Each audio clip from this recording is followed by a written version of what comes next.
have excuses why we don't want to work out. Our neck and back hurts, we don't have enough time, we work too much. Or you can use my excuse, I just don't want to go. But I am coming into the gym today here at Adapt, and here is the founder of Adapt, Brian Cassidy, and he's going to show us around the gym today. All right, let's go. Let's do this. Brian, take us back to the glory days. When did you start playing sports, and when did this injury occur? Well, glory days obviously was before the injury. We started here locally, played football, basketball, did track right here in Beaverton. Got a scholarship to Stanford. Played football for 3 years, never had an injury. Was planning to leave a year early, going to enter into the draft. You're the ideal future that I had planned since I was only about 6. I had a fluke injury on my knee. Had a guy thrown into my leg at the end of a game. Tore both my ACL and MCL. Rehabbed back from that injury. Sustained a back injury, spasms, came out of my stance in one drill, heard a pop in my back, paralysis in my right leg. The doctors couldn't explain why, and I ended up in this place right now. All right, Brian, why the name Adapt? Where did you come up with the name of this gym? Well, our training system is based on how our bodies adapt to stimulus or movements. In physical therapy, our bodies adapt to the treatments. When they heal, we're trying to speed the healing process up, but it's how our bodies adapt to it. To get stronger, our bodies adapt to the exercises. That's how our muscles respond to what we do. So we have to understand how our bodies adapt to all the techniques that are out there in the world. There's a lot of myths out there, and there's different moves that at once we thought were okay for our body, but now we're told we're not supposed to do them. Why? I can't keep up. That's our perception, because statistics have ruined or limited our ability to critically think. Our body's designed to bend our knees. So any of the trainers out there that tell you that you're not supposed to go past 45 degrees or past 9 degrees, they're absolutely wrong. What happens is when our hips get tight from all the sitting that we do, and we start bending our knee, more body weight gets shifted into our knees, so our knees start to hurt. So that's a sign that our mechanics are off, not a sign to stop moving. If you went into the mechanic and said, hey, my car can't turn to the left anymore, it makes these funny noises, and your mechanic said, well, just turn to the right from now on, it wouldn't make sense. And we are the same way. What is the importance of moving and movement? Well, if you don't move, you're gonna die, very simply. So if I go to bed tonight and sleep for 8 hours and I don't move, am I gonna die? If you add that 8 hours with the 12 hours that you're sitting behind your car, your desk, sitting at your table, you're not moving those muscles, they'll slowly atrophy. You'll lose the function of the joints will lose their alignment.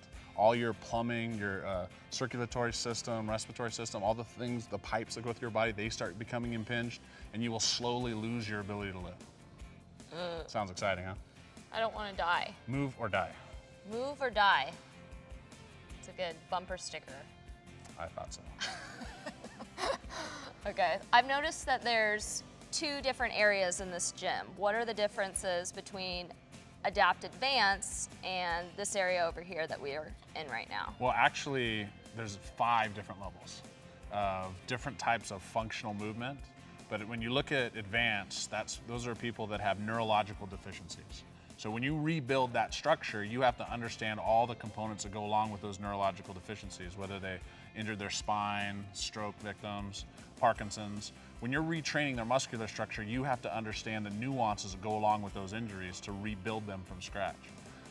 We go into the fitness area, which you just saw a class, where most of those people, they don't have any neurological disorders. They have more muscular imbalances that we're trying to balance out to get their structure into the ideal position. And then we go all the way to high-end performance, where we have professional athletes that are using their bodies at a much higher demand level. You know, they have to train them to run through walls and run for long distances. But the concept of how you train the human body is the same. It's just the knowledge base of the instructor to work within the complications that go along with that client. There's people in a wheelchair, there's a lot of things you have to understand, how the body adapts to that wheelchair. You can't train them the same way that you're gonna train someone who doesn't have that neurological disorder, but the goal is still the same. There's minimum amounts of movement that all of our bodies need. So we have to be very creative with certain clients because of the situation that they're in, but it doesn't change our approach. Michael is really important to Adapt. He's been here for a long time. Tell us what happened to you, Michael. 12 years ago, I was in a train accident in London, England on my way to work. And the accident killed 31 people. I was the worst injured survivor, and I was given a 5% chance to live after the accident. I spent a year and a half in the hospital, and afterwards I was determined that someday I was going to walk again. And after doing physical therapy at the hospital for, about 2 years, the medical community gave up on me, and so I had to try to find other gyms to work out at, and the other gyms just had no clue what to do with someone in a chair.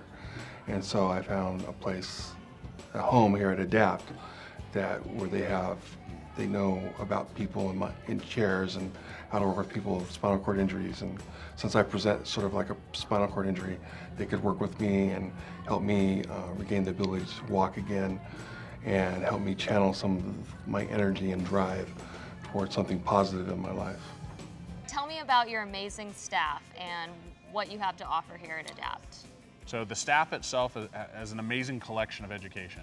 We have people with close to 17 years of working with spinal cord injuries, to high-end athletic strength and conditioning coaches, with massage therapy, acupuncturists, and physical therapy, who all work together under the same system. And it's a very rare environment to find where you have people with such diverse educational backgrounds working together with the same system. Can you do a handstand? Yes. Prove it. Brian, how long do you think you can keep this up? What you got? I got all day. Yeah, all day for sure. Let's go. All right.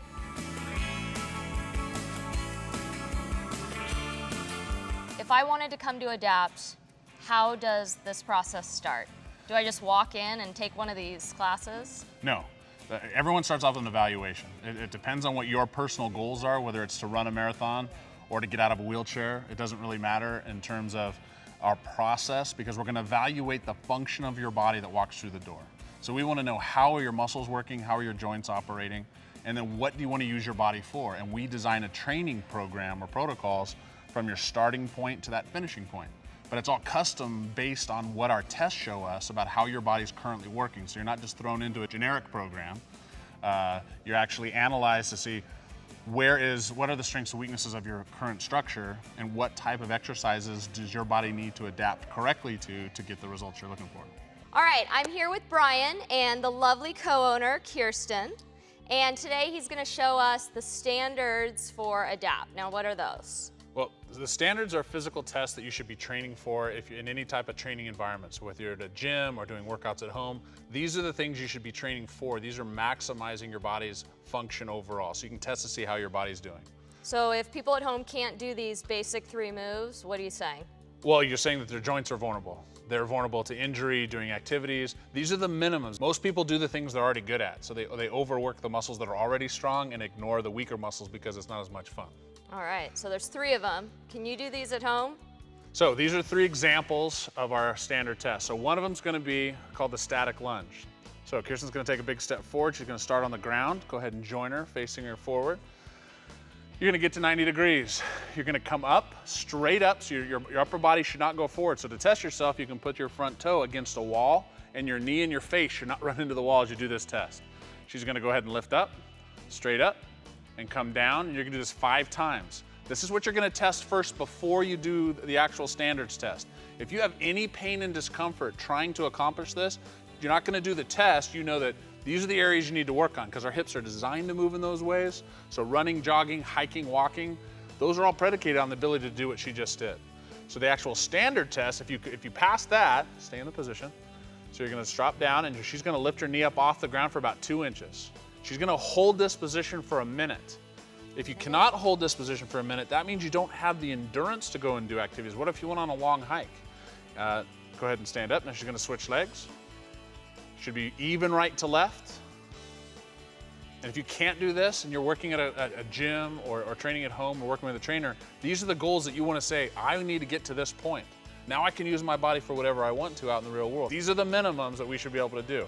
Any pain in the knee or lower back, that's because you're mechanically inefficient to do this. Don't just avoid it, train to do it properly. Okay, Brian, what's the second standard move? So she's gonna go ahead and get on her hands and knees to start. Okay. I'll let you do this one by yourself. So she's gonna start in this position, then she's gonna lift her legs off the ground.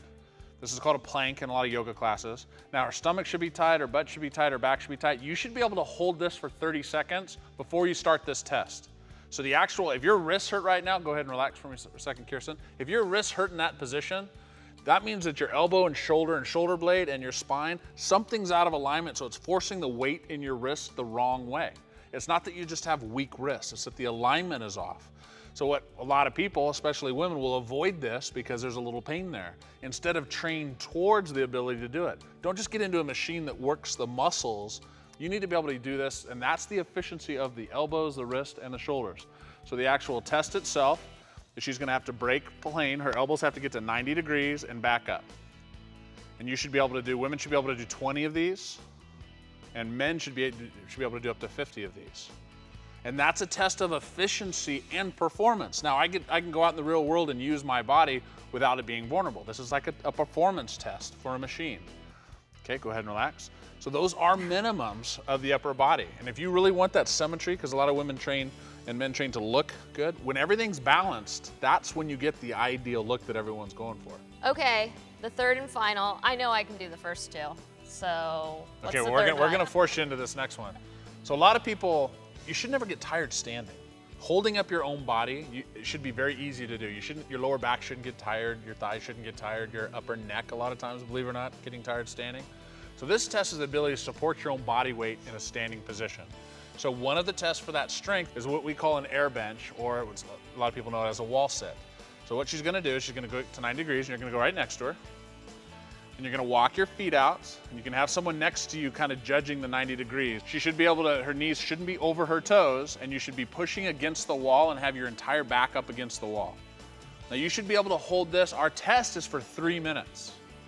Okay, the minimum you should be able to do, that's what gravity's all about, is for a minute. But if you're doing anything in any type of endurance component, even going for a 30 or 40-minute walk, you should be able to hold your own body weight up for 3 minutes. If you can't, that means the muscles you're using when you're outside doing those activities are potentially the wrong muscles or in the wrong ratio of muscles, putting your joints in that vulnerable position. So this is a minimum. This isn't even close to the high-end performance our bodies are capable of, but we've lost that standard, so now this becomes a big deal. And a lot of people who lift weights do this and their muscles are so imbalanced that they can't hold their own body weight up for those 3 minutes. So that's another one you can try at home to see how is my training and how efficient is my body becoming. And you can try the other 5 if you come down here and get tested? Yes, well, we have 8 total that test to see where you're at. You come in, all of our evaluations, both physical therapy and fitness, are free. We don't force anyone to be charged for anything until they know what they're getting into. So we can take you through that full evaluation process so that they can see, wow, these are some areas of my body I really need to work on. Hey, Brian, so you talk about standards. Is this a standard? No. Is this a standard? No. No? Oh, okay. So Lauren, how long have you been coming to Adapt? I feel like I've been coming here forever. My entire family comes here. My brother and sister work out here. It's a great family gym and great for training if you're an athlete. Like I used to play sports, and so I've been coming here forever. I come to Adapt every day, 5 days a week. It really helps a lot. As an amateur athlete, I play a lot of sports weekend, weekday, and no place has made my body feel as good as I feel after I work out here. I want to thank everyone from the Adapt ownership team, Brian, Jared, Kirsten, and Nat. Thanks, you guys. Adapt!